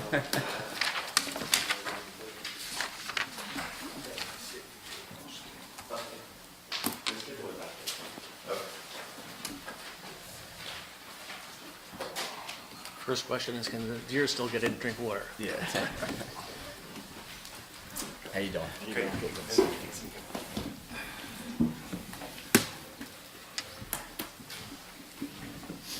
Okay. As everybody here, I think, received in their packages, you have information about one of our mitigation projects that's been ongoing for some time now. Specifically, we're talking about the Minebrook mitigation project that involves various points of stream erosion and concerns for flooding concerns and infrastructure problems that are created by that erosion in and around the area of Borough Hall and the dam and the stream as it moves downstream underneath Old Quarter Road. For some time last year, the mayor and myself have met with representatives from FEMA, from the New Jersey State Sandy Field Recovery Office. Mark Strohhofer is here, and Dr. Gausser from Montclair State University is here. To try to deal with some of these mitigation issues, we have over 30 identified mitigation issues. Tonight we're just talking about the Minebrook mitigation issue. So tonight they have a report on some of the things that we've done, some of the things that we found. We visited the site, we've had several meetings, we've looked at some of the problems. And to really get started on these mitigation problems, we have to identify what the problem is before we can identify how to correct it. So I think part of the presentation tonight is going to be about dealing with that piece of the pie when it comes to the Minebrook stream bank issue. So, sir, thanks, Chief. Thanks, Council, for having us. So, this is Josh Gelster, Dr. Gelster from Montclair State University. And yes, the Chief said we'd like to identify first. Can everybody hear? I can speak up. Sorry. Identify the particular problems, and we've tried to have a couple of, whittle this down to focus on what we thought the problems might be and what the town, meeting with the chief and the mayor, identified the problems would be. So this original task list that's being passed around is about half of what the initial list was. This is the first priority areas to focus on. And in particular, we're looking at this stretch of stream right here next to the hall, down to the next road. So it's a quarter mile, half mile or so. And to really identify the rather straightforward things that we can observe to try and mitigate flooding. There were several blockages in the stream flow that we could try and either remove or work with, identifying areas of active erosion, whether it's through exposed vegetation, sediment properties, things like that. So what areas are actually actively being eroded within the last couple of years we're talking about. I'm a geologist, so I'm happy to go back much farther, but much more recently, say. And then try and look at the pond and try and see if it is capable of storing sufficient amounts of stormwaters. I'm kind of doubtful, but I don't want to rule that out without actually analyzing it. If it could be operated in such to have some kind of mitigating effect on it. So to do this, we have a proposal to work with some students. That money would be going towards student salary, travel for the students. Wouldn't be going towards myself. The other person listed here is Dr. Mayan Wu. She's the director of the Passaic River Institute, so also has experience dealing with flooding issues. We've worked with the DEP on other projects, and so we're happy to try and come and help and provide whatever expertise we can. And in addition to that, we also secured the assistance of Somerset County VOTEC to take on the footbridge directly behind the hall as a school project. And they would build a steel bridge with the arc so that debris would not be caught underneath it, and you would only have to supply the materials for it. For those present in the room who haven't received the information in the package, just to kind of tie this all together, what we're dealing with here are threats to our critical infrastructure. We're concerned about flooding in the downtown area, the area of the train stations, when we have significant amounts of rainfall, and I think many of us have experienced that and seen that. And we're concerned about the economic loss to the businesses in that area and the interference with traffic flow and possible damage to properties in that area as a result of some of the obstructions that build up in the Minebrook that cause that flooding. The other thing that we're concerned about is the infrastructure here along Borough Hall, specifically the area of the brook and the area of the wastewater treatment plant is eroding with every passing storm. More and more of that bank washes away, and the stream works closer and closer to the driveways and the wastewater treatment plant. Ultimately, if it's not mitigated and dealt with, the wastewater treatment plant is going to be at risk for some flooding and some damage from potential flooding if we can't mitigate that right now. And then furthermore, going down to Old Quarry Road, where the stream passes underneath Old Quarry Road, there's some scouring and there's a lot of erosion along the area of the culvert that goes underneath the road, where the road is being undermined. And it looks like that's not dealt with. There's a potential with all the heavy truck traffic and whatnot. There's some issues there with possibly collapsing of that culvert in that area. As you might remember, we used to have a culvert and a road that went over the stream that's completely gone now and washed away as a result of the erosion. That's basically does not allow us to use a significant portion of our parking down here. That has contributed heavily to the parking problems that we have here in Borough Hall, because we have all this land on the other side of the stream that we can't even access now, that we used to have access to. So for everybody's benefit, that's really what we're talking about. Why am I doing this as a police chief? I'm also the emergency management coordinator. I'm in charge of the hazard mitigation plan. And that's my job to go out and find out some of this stuff along with that. So I just hope that puts it in perspective a little bit for the council as well as the chair. But they're the experts on the work. And basically, you and your teams have visited us a number of times over the course of this year and actually walked the whole area that we're discussing and other areas in town. You went out and looked at. As well as the 92nd Battalion. Yes, yes. The 92nd Battalion was here this year and developed very good training programs. And thanks to the chief, hosted 2 excellent weeks with them. This bridge that you're talking about, is it just going to be foot traffic, or could it take a possible pickup truck or emergency vehicle in a pinch? As of now, the discussion is replacing what's there, which is a footbridge. Right. Open. I mean, the subject is open if you wanted to expand it. And how much material, what's the cost? Materials? We don't have any pricing on the materials. We don't on have that any yet. specs on that. Okay, because the one issue that comes up is that you would need to get an engineer that's going to sign off on the plans. Right, absolutely. Okay. I'd also like to add, if I could, that I've started some of the other priority the tasks not on this sheet with students working under my supervision already this semester. So we've started ahead with some of the other sort of watershed scale, because of course the flooding issues here are generated upstream where the water comes from and comes in here. So we can focus on this area and do what we can, but also recognizing that the area is coming literally upstream. And so that student has started some projects in terms of looking at land use and what actually is generated in terms of runoff versus surface runoff versus water soaking into the ground. And so we've slowly started to tackle that problem as well. Have you guys looked at, we have a problem here in this lake that fills up with silt every couple of years. About 4 years ago, it was addressed. A poor attempt was done to dredge it. They dredged, I don't know, maybe 20% of the material and left it alone. It's very expensive. Is there any way of catching that silt before it comes into the lake?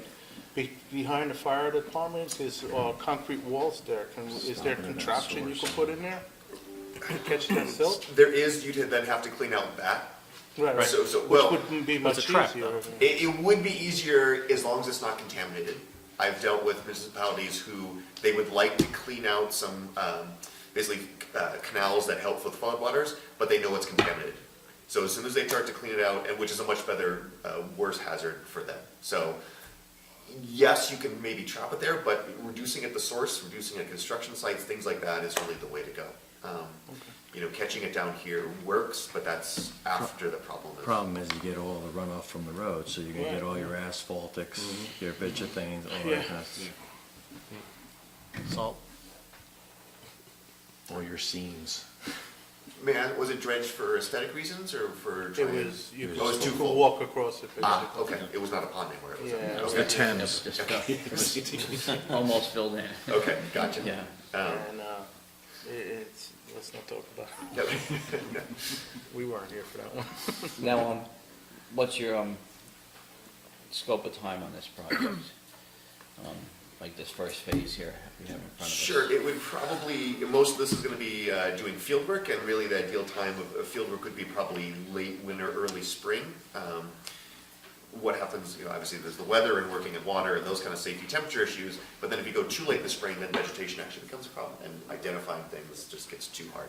So really there's that sort of sweet spot come March, April, May. That's when you get the flows. And that's when a lot of times you get the flows, it's either there That's when you want it. or now too, right, with the hurricane. Right So now, either way, absolutely. yes, but exactly.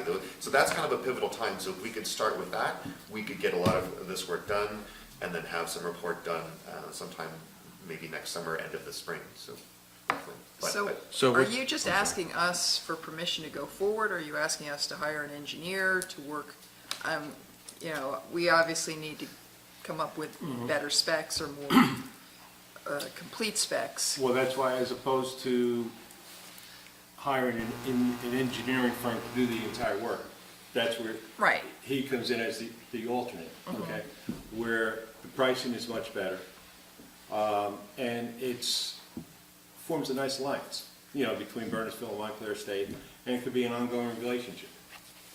So we have an initial budget of $12,250, which would be for the student's salary and travel. Right. I would not receive Didn't that. we approve that already? No, I think it was discussed. Okay. And I'd Sorry. be happy to put in a more detailed proposal and, you know, hours, and we have budget offices that are happy to provide those kind of details. But that's basically what it would go towards. So basically, you're going to assemble as much data as possible. Are you going to come up with suggestions? I guess that'll be part of it. That would be You part know, of the what- recommended report. So identify these Re- problem areas, come up with suggested solutions. Gotcha. Yes. Okay. And then through FEMA will look for financing. For the funding, funding to back it up opportunities as well. to Yeah. carry out the project. Yes. Is there gonna be an engineer that would sign off on a plan that they're not supervising and that students are doing work on? I mean, that's, you would probably be the most qualified to answer that. I know my engineering projects, I couldn't do that. Well, Have you had is similar the engineering work for the bridge? No, two separate. Separate, yeah. Okay. Engineering would have, there would have to be an engineer to sign off on plans for the bridge. Right. Separate issue from this. What would they do? But you're talking about getting the VOTEC To build it. students to build it, Yes, which goes but- back to Chris's. Just like you need a certificate of occupancy for a house, you need someone to sign off on the finished work as well. Right. So someone, at the end of the day, is, I hate that term, but I just used it. At the end of the day, someone has to be responsible for the work that was done on that bridge, welding, what have you. Yeah. Yeah, well, the engineer would draw up the plans, stamp the plans, and he would be responsible for specking out the work that is done. There are some bridges that actually come out of other materials, so depending upon whether it's going to be a heavy load or light load, the program I went to, there's an outfit in Pennsylvania, I think, that does it out of fiberglass. They have an engineer, they actually do all the spec. Okay. I think I gave the material to John McDowell, but I'll get you a copy if you'd like. Okay, now I'll talk to John. Okay. Yeah. So basically what they do is they do a lot of these things in parks, and Okay. Mendham has a few of them, actually. It- So that the people can put them together, and it's usually done with a lot of volunteers in most cases. And that, It's also lightweight. yeah, well, that would eliminate the option of expanding the bridge. Well, Right. they're used at golf courses as well, apparently, so I don't know how big they can get, but Okay. I'd have to, I mean, that's the company, their engineer would spec them and do them, so. And they're Okay. pretty inexpensive, I think. In the past, have you worked with any professional engineers, given them information, they've been able to act upon it within reason?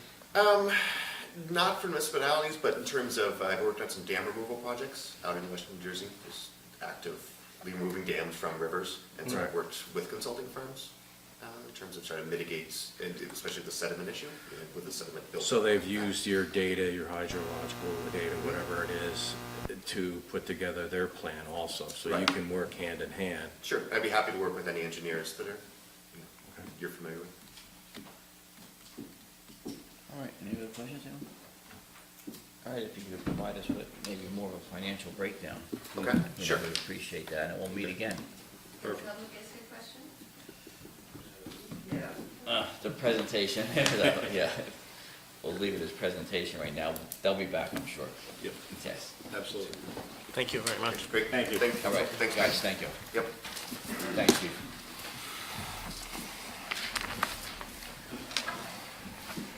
All right, items of business. Ordinances.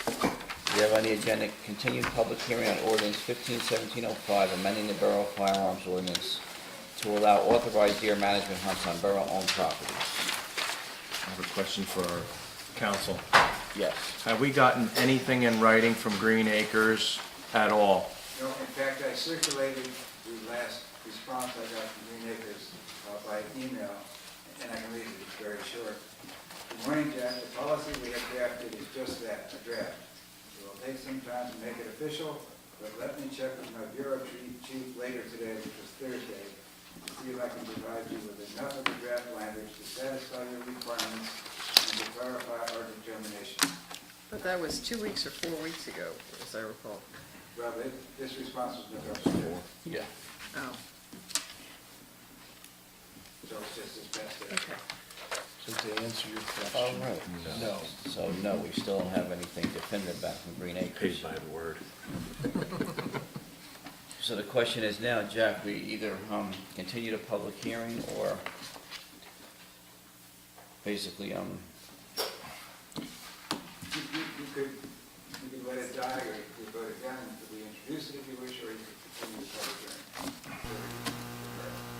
what would the council like to do? In all fairness, a lot of information came to us just now and the petition, and everything else. I think we should have a little time to look at it, in all fairness, for the people that produced it. Yep. I will, And then, hopefully next week, 2 weeks or whatever, we'll have some kind of feedback from Green Acres or whatever it is, and if we don't, at least we'll have all the information from everybody and we can make a decision one way or the other. Okay, so you I want will follow up in the meantime. So, continue the public hearing? move, yep, continue. You should do that in a motion. Yes, I'll move. Mr. DePorter moved, continue the public hearing, second by Mr. Schmidt. We need a roll call on this, Jack, or? You can do a voice vote, so I would just like to note for the record, there'll be no further notice of publication. So we'll just do it. Voice vote will suffice. All in favor? Aye. Opposed? Abstained? The ayes have it. Entertain a motion to move that 15-1708, an ordinance setting 2006 and 2007 salaries and hourly rates for non-contractual employees be introduced by title, passed on first reading, published according to law, and that a public hearing be scheduled for a meeting beginning at 7 p.m. November 23rd, 2015. I'll move. Moved by Mr. Youngblood. Do you Have a want to second? raise the question? we can amend it afterwards. We actually haven't had a meeting of personnel and finance to go over this topic. There have been other things that had to be done for the budget process.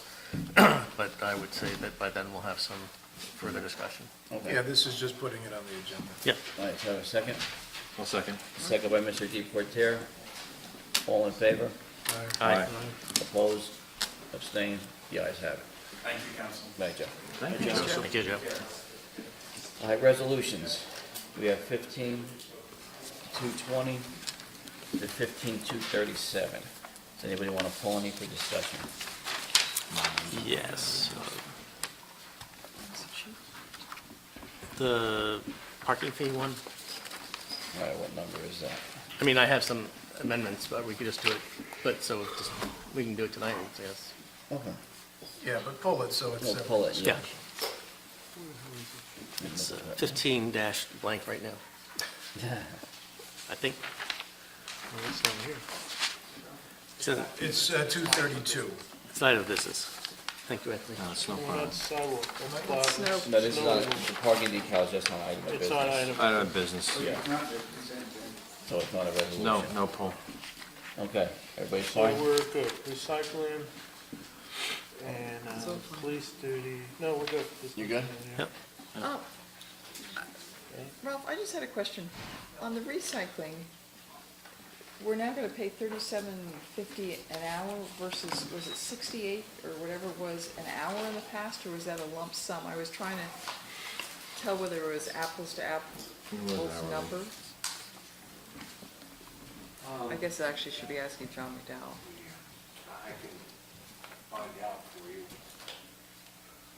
I couldn't tell whether we were getting hammered or actually helped.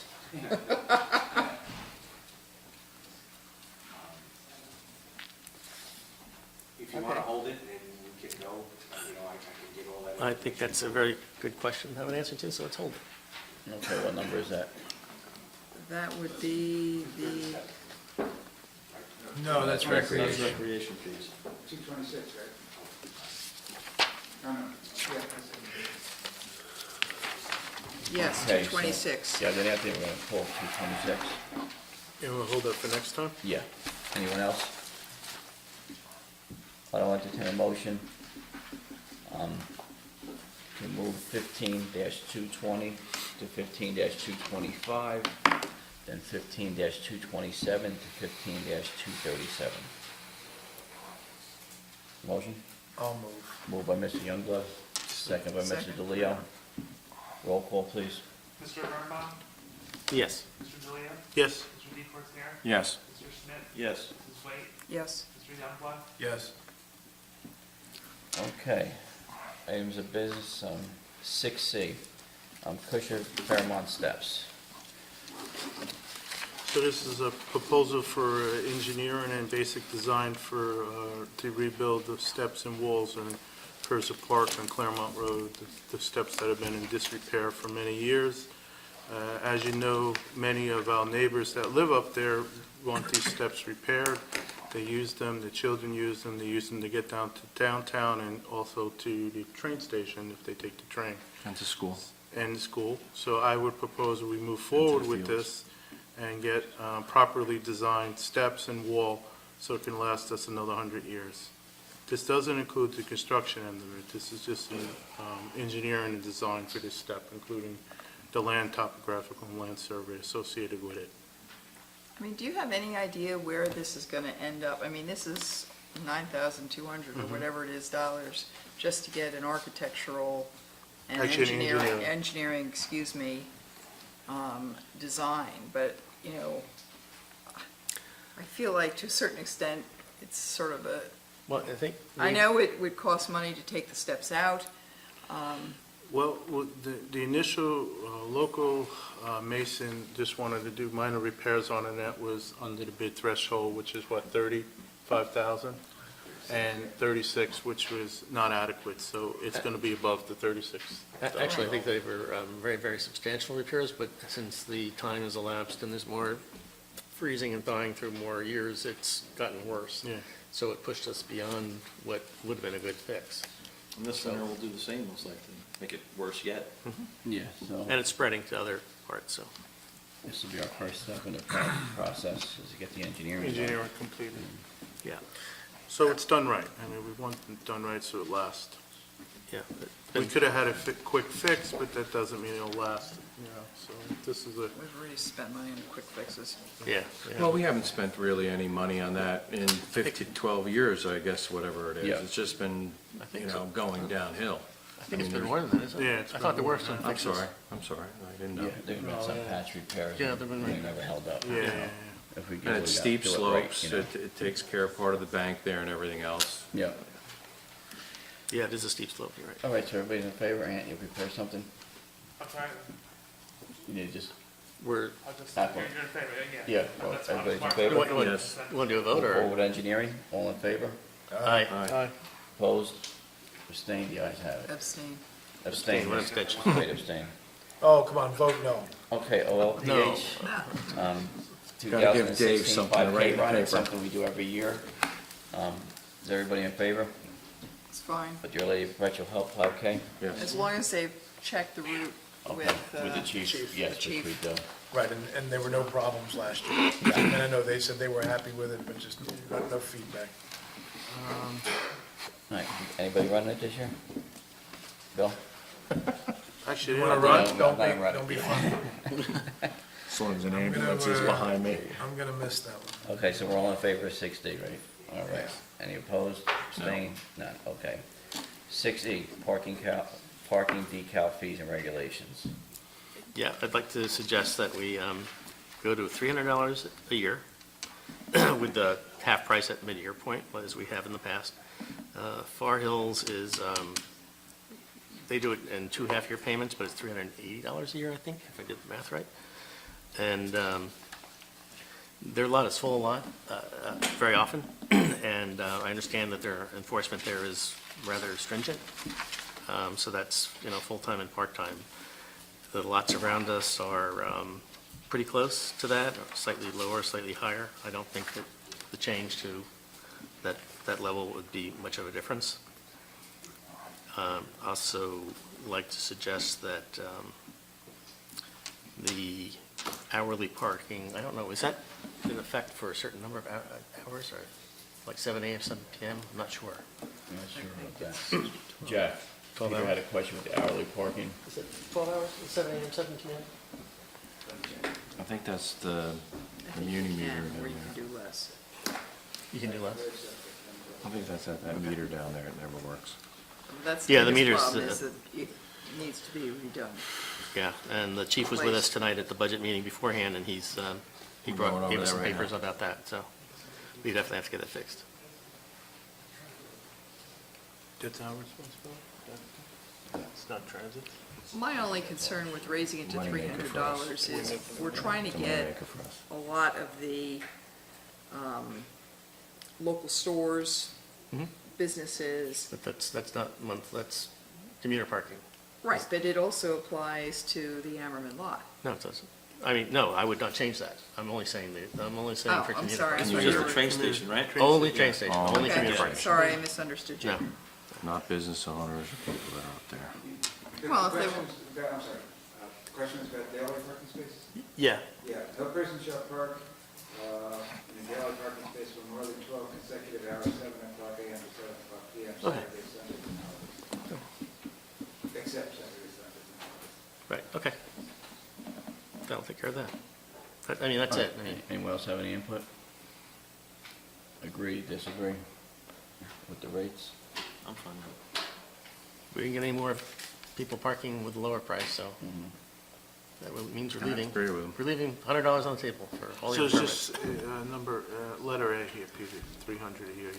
Yeah, plus we have, a lot of work to do down there for renovation, and that's, what this Even money's for. striping and even the general maintenance of it. And we get complaints about people not knowing where their spaces are and other people parking in them, so, I mean, we gotta, do some work. Is Anthony, you got the numbers? Okay. Okay. Yeah, so just A is 300 a year. That's the Yes. only change from Right. For next meeting? Got it. Okay. And you want to do it at the next meeting? Yeah, we'll do it next meeting. You don't want to vote on it now? Want to go out now? It's up to you guys. I don't think it's that big a deal, let's vote on it. Yeah, I know, and just in case Sandy's running Yeah, up against Sandy time wants to- constraints and. she mentioned that last time, We- so I think we- it's, If that's the only change, we know what it is. Let's vote. All right. So you got it, and the change is gonna be, So, 300 for, so daily so rate. Peter's gonna move as amended. right, I'll move the Okay. fees as amended. Resolution 15, 238. 238, establishing decal fees and other regulations for municipal parking lots during 2016 as amended. It's moved by Mr. Gerbound. Is there a second? Second. Second by Mr. Smith. Roll call, please. Mr. Youngblood? Yes. Mrs. White? Yes. Mr. Schmidt? Yes. Mr. DePorter? yes. Mr. DeLeo? Yes. Mr. Birnbaum? Yes. Okay, 6F, in observance of Veterans Day, I have a ceremony in town, 8 a.m. Wednesday morning. It'll begin. And again, Ralph, great job on the monument outside. So it'll be down here somewhere? Yeah, the center of town, yeah. Is the sign coming? Yes. Sweet. Mayor, the members, or at least the chairman, I believe the chairman of the veterans, they want to have a little ceremony here at 3 p.m. on Veterans Day. Okay. And the reason I asked Sandy to put this on the agenda is if one or all, someone from the mayor and council should hopefully be there to represent the council. We have a wreath of flowers that will be presented in place of the monument. We'll have that delivered tomorrow. So I bring it to your attention, hopefully some. So it's not 8 a.m., it's 3 o'clock. 3 o'clock Okay. There's a number of, they have, I think, 2 or 3 other ceremonies that they perform throughout Gotcha. the town. At 3 o'clock, they're available, they will be here.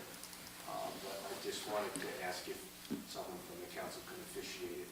They don't, expect to be anything very long, just presentation of the wreath, and probably someone will say some words. All right. I'll have everything, the wreath will be out there ready to be presented. The borough is closed on Memorial Day, but the road department is working, and the police department is Veterans Day. So they'll have the wreath, so we'll be able to get it over there. It will be right behind the monument, Gotcha. actually, and then it just can be moved in front during the ceremony. That's where we'll have it there. Perfect, thank you. Thanks, Ralph. You're welcome. Okay, seeing there's no correspondence, any other council members have any comments on anything? All right, we have 2 other events coming up that I'm going to be participating in as a mayor, which will be the town We beautification need to project. be opening up for public What? comment. No second public session. Oh, there's, I thought there was. I You mentioned said there I was. think- Yeah. You mentioned On the it was. agenda. Oh, Well, if you On wanna- the agenda, it's not People listed. stayed, I'm sorry, I made the mistake. Yeah. Ordinarily is. You want to have another open session? Sure, why not? Maybe- People wanted to We make men- we comments. mentioned, we We did mentioned there would promise be, it. and they stayed around, so. Yeah. Okay. Deal's a Anybody deal. from the public wish to be heard? Mr. Baker? My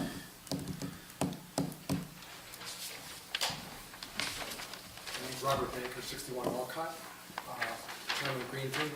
The Green Team will offer $750 to the flood project. We have a grant, we need to spend it wisely, so that will help you with your financing. So when you look at the money from whatever the Montclair State, we're happy to have, because that's a very good project that we stand behind to improve is the flood control along the stream. So that's, and we may be able to give a little more, but let's see what our expenditures, we itemize what we have to spend by March, so hopefully, so we need to spend it by March, so please, if you're going to approve it, do it before March. Okay. Thank you. Thank you. Thank you, Bob. Thank you for your support. Joanne? Joanna Lissinger, Washington Corner Road. I just wanted to make sure, this is wonderful to hear the flood project, but as I remember, permitting can be a problem from the state. So I'm just saying it takes a long time and it takes money. It's a real good question to ask them, is the municipality or does Montclair State, do they have a special inn? Because they've done it before, but permitting can be an issue in any kind of moving water kinds of rehabilitation. I think it helps that we have the FEMA group with us. It helps. Anyone else wish to be heard? Maybe we should make sure that. Miss? I think it's more of a Message on fact that. finding, what they're doing right now. They're not Right. actually doing any work right now, so wouldn't be an issue. Gee, if we went all night on this discussion, I promise I'd spring for breakfast in the morning. Okay. Anyway, I just want to recap what I've said. And the truth of the matter is, whether you knew it before or you did not, is that the Division of Fish and Wildlife creates the very problems with deer that it professes to resolve with hunting. You saw it in writing via the New Jersey Audubon Society's white paper. A key component of the deer overpopulation is the state's management of deer for recreational hunting. And until you resolve the core issue, that core issue, every town, every county is spinning its wheels because, you know, the state is determined to keep the deer inventory high for the recreational hunters. Why? Two reasons. They want to perpetuate the culture of recreational hunting, despite the fact only 1% of New Jersey's population hunts. The second is, every hunter who buys a license, there's accumulation that applies to the federal government, the U.S. Fish and Wildlife Society Services. Money comes down from the U.S. Fish and Wildlife Services from what's called the Pittman-Robertson Act, Wildlife Restoration Act. Please, please, if you do nothing else, Google Pittman-Robertson. The hunting licenses generate enormous money for the DEP, specifically the Division of Fish and Wildlife. And in your packet, you're going to see the millions of dollars that came into New Jersey via the federal government for 1 year. It's over $7 million. They cannot afford not to have a high inventory of deer. They cannot afford it. The budgets are already running in arrears. Tomorrow is a Fish and Game Council meeting I've attended for the past 5 years. And again, the only reason I could put this together is by requesting literally hundreds and hundreds and hundreds of Oprah requests for government documents. Now, it's interesting again, because the New Jersey Audubon Society had put the onus on the state. And it sounds crazy to say, yes, they're working to keep the deer population high, and they're doing this by virtue of their state-owned wildlife management areas in the counties around the state and leasing them out to farmers. Farmers plant crops for themselves and on in-kind parcels, and that's your great supplemental food to keep the deer high, the deer reproduction high throughout the winter to ensure the spring birth of fawns for the next hunter crop of deer. Yes, sir. So do you think we should have a deer hunt or not have a deer I hunt think in it's Burnsville? immaterial. What I'm saying is unless you would address the core issue, which is, as I said very quickly at the end, write to the DEP, Division of Fish and Wildlife, ask them, where are your deer, how about, send us all the farmer contracts on the wildlife management areas in Somerset County and Morris County. And then what they should be sending you is everything that's being planted there as supplemental food for the deer. And you But also, I don't know that we have any of those in Burnsville. they are in Morris County. By the map, you'll see the wildlife management Yeah, we don't areas. have any tracts of land like that in Burnsville. Well, it doesn't have to be in Burnsville, because the deer, I'll give you an example. In Watchung Mountain, they started shooting and killing and culling deer in Watchung Mountain.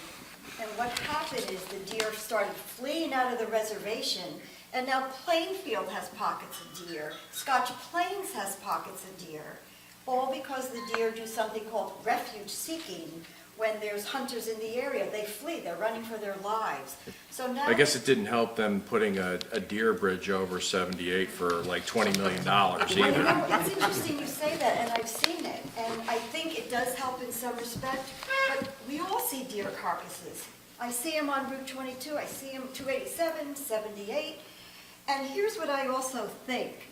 I think that anybody who is in a deer management zone, managed for increase, that has an auto deer collision, could actually hold the state responsible, because they're not actually reducing the deer, they're working to increase the deer. You're in a deer management zone, managed for decrease, yet they're still practicing what's called a habitat enhancement, supplemental food to keep the birthing rate high. So believe me, this is a state issue, and it will never be resolved until you address it at its core. State manages for high inventory. And, you could talk about, it's the state's mission to extend deer hunting seasons. And they've been getting longer and longer because more and more hunters are buying more and more licenses, and it's qualifying them for monies from the federal government. So please, research Pittman Robertson, something about it. Is it Robinson or Robert? Robert. Robertson. Pittman Robertson, also known With two as Ts. the Wildlife Restoration Act, 1937. You Oh, really want to solve your problem, you really want to cut down the auto deer collisions, whatever ecological damage might be out there, you have to hold the state responsible for this. The New Jersey Nature Conservancy isn't going to do it. The New Jersey Audubon is not going to do it because they can't afford to do it. They have to maintain the relationship. They have to continue to provide the hunter access on these lands. It's economic. So I thank you once again. Thank you. And you have my card. If you have any other questions, please get back to me. You want to solve your problem, I'd like for you to help you solve your problem, but you got to address the core issue. Because deer are not the problem as much as the symptom of the problem. They're being managed for the recreational hunters. Thank you very again. much, thank you. Thank you. Anybody else from the public? Okay, yeah, he's right back, yeah. How you doing? How are you tonight? I'm with 11 Grove Street. I don't really know what to say. It's been very entertaining over the last several months, but I'm astonished at how many out-of-towners think we have a problem with deer. I don't know if we have a problem with deer, but I know that not one Burnsville focus coming forward and saying we're having a problem. It's all these Warren hunting clubs and people from all over the state telling us that we have a problem with deer. I think we should thank everyone for their time and assess it ourselves as a town. We're talking about properties that we pay taxes on, that we're gonna let some hunting club that doesn't have any openings for us to come hunt our property. Why don't we thank them for their time, give it a shot ourselves. If we fail, we know who to go to. That's it. Thank you. Thank you. Thank you.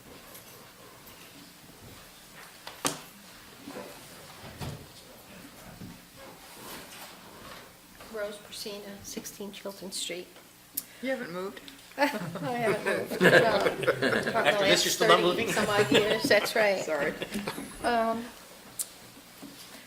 Mr. Birnbaum, you had mentioned that you attended a seminar. Yes.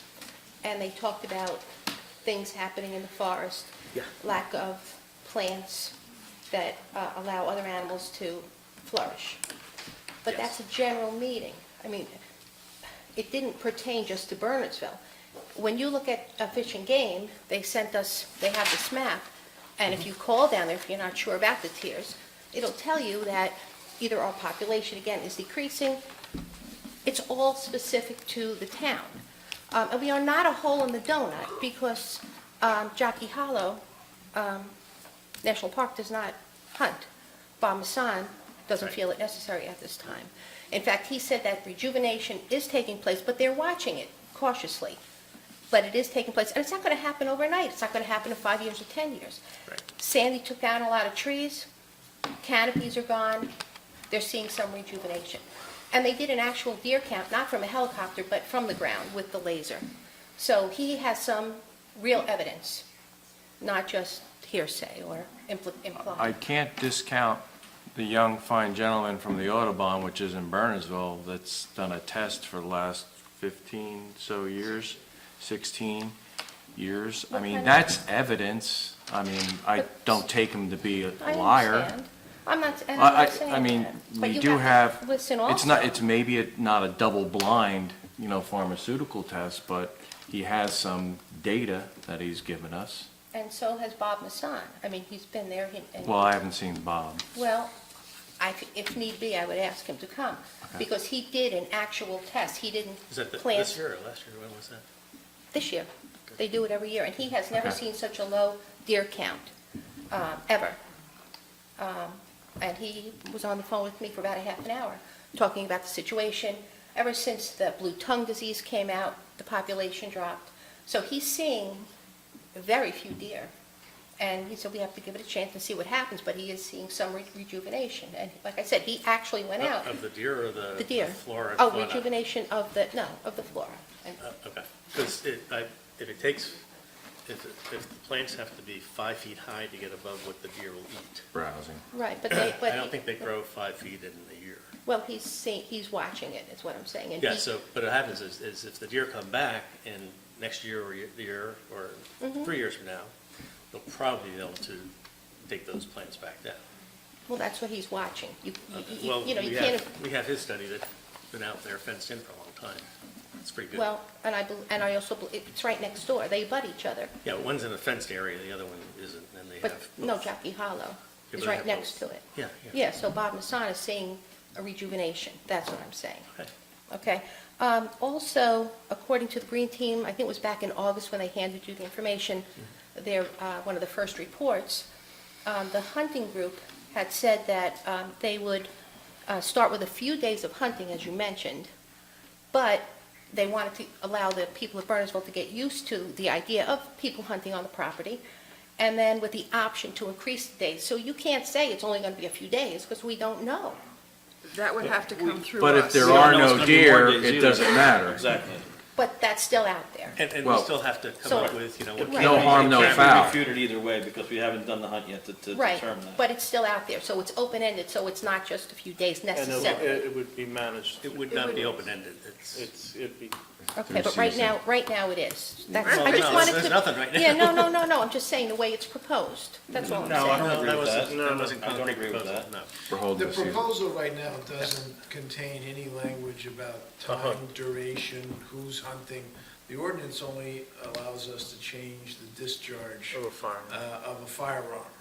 So it Right. doesn't, But I'm just saying, according to the Green Team's report, if you look at it, it is open-ended. That's all I'm saying, is that it's open-ended, that there's not a I finite. think somebody. God love the it's green team, completely- but they don't establish the policy in the town. I know, I just wanted to make that statement, okay? Right. That's No, all it I wouldn't wanted be to me. say. That's all. Thank you very much. Thank you. No, it won't, if and when, it would not happen, no. Anybody else from the public wishing to be heard? Seeing none, I'll close the open session. And just to, For information purposes, on the 21st, there's going to be a beautification project, a cleanup day downtown. A number of groups will be involved. I'll participate as mayor. You're all That's right. invited to participate. Why, thank as you, Mr. council. Mayor. 21st, Saturday. This Saturday. And the 28th, we'll have the ribbon cutting. Right. So, Also, as I think Bill brought up 2 weeks ago, the Green Team and the Shade Tree, there is a project to go to, I know where it is, on the corner of Valley Road. Hold on a second. Nature Conservancy, is it? It's not the Nature Conservancy, hold on. Back to Nature, thank you very Right. much. And decorated Christmas tree, and there is a competition between Bernersville and Basking Ridge and a number of the other surrounding towns, and whatever town goes in and signs up to decorate a tree and promises to plant that tree in their property, Back to Nature will award that town, the winning town, 100 deciduous trees next What spring. date was that? I think it starts the ongoing- 27th. Okay. Right, the day after Thanksgiving, and it runs until December something. Can we put all this on the website?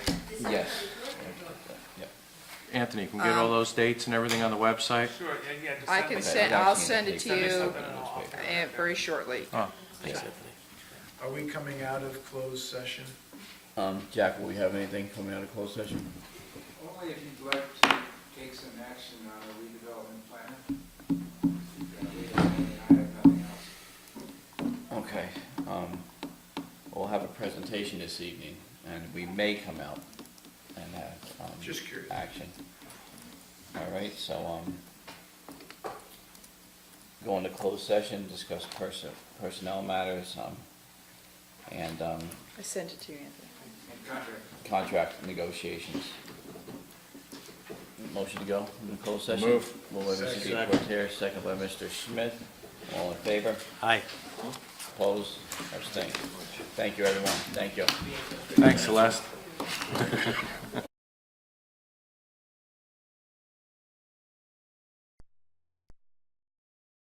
Joe? Perform preliminary redevelopment planning services at a price not to exceed $3,500. I'll move. Moved by Mr. Youngblood, I'll second. second by Ms. Waite. Need roll call on this, Jeff? No, you can just do both. All in favor? Aye. Opposed? Abstained. Motion. All right, Thank you. Hold on. I just wanted to sort of ask everybody here, I mean, we all have gotten 2 letters or emails in the last week or 10 days.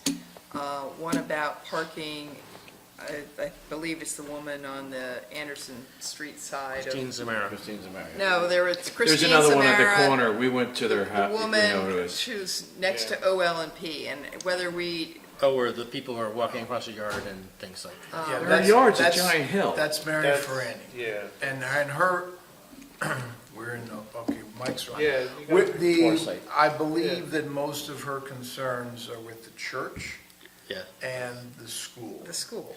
And I'm not sure we have much And jurisdiction. and the parents that pick up and drop off their kids. Correct. Correct. Which We do have some jurisdiction over. we do have some jurisdiction in terms of the traffic flow on the street. But if we put signage up, they'll all listen.